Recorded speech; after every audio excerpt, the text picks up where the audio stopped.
নতুন একটি গ্রহের সন্ধান পাওয়া গেছে। জ্যোতির্বিজ্ঞানীরা বলেছেন, নেপচুনের পিছনে কুইপার বেল্টে নতুন এই গ্রহের সন্ধান পাওয়া গেছে। এটির আকার পৃথিবীর মতো, আগের ধারণার চেয়ে নতুন গ্রহটি বড়। অ্যাস্ট্রোনমিক্যাল জার্নালে প্রকাশিত এক গবেষণার প্রতিবেদন বলা হয়েছে, কুইপার বেল্টে সন্ধান পাওয়া বস্তুকে প্ল্যানেট 9 নামে ডাকা হচ্ছে। এর চিত্র বৈশিষ্ট্য রয়েছে, যেমন অন্যান্য বস্তুর উপর ও মহাকর্ষীয় প্রভাব রয়েছে, তাই ধারণা করা হচ্ছে এটি একটি গ্রহ। কুইপার বেল্ট হল ডোনাট আকৃতির একটি বরফপূর্ণ বলয়।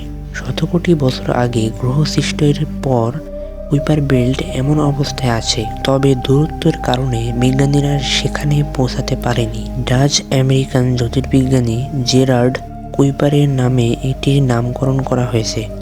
1951 সালে তিনি কুইপার বেল্টের অস্তিত্বের কথা জানিয়েছেন। জ্যোতির্বিজ্ঞানীরা এখনও কুইপার বেল্ট নিয়ে গবেষণা করেছেন। গবেষণার প্রতিবেদনটিতে বলা হয়েছে, আমরা পৃথিবীর মতো আকারের একটি গ্রহ খোঁজ পেয়েছি।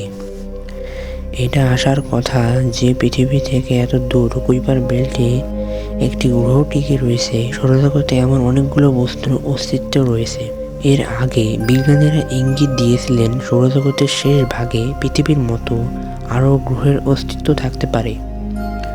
তবে এই গ্রহের আকার আগে যা ধারণা করা হয়েছিল তার চেয়ে শতগুণে বড়, আর পৃথিবী থেকে এটি যত দূরে ভাবা হয়েছিল তার চেয়ে এটি কাছে।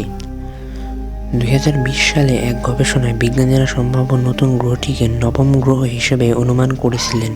মহাকাশ নিয়ে আরও জানার জন্য এই চ্যানেলটিকে সাবস্ক্রাইব করার অনুরোধ রইল। আজকের ভিডিওটি এই পর্যন্তই। আশা করি আপনাদের কাছে ভালো লেগেছে।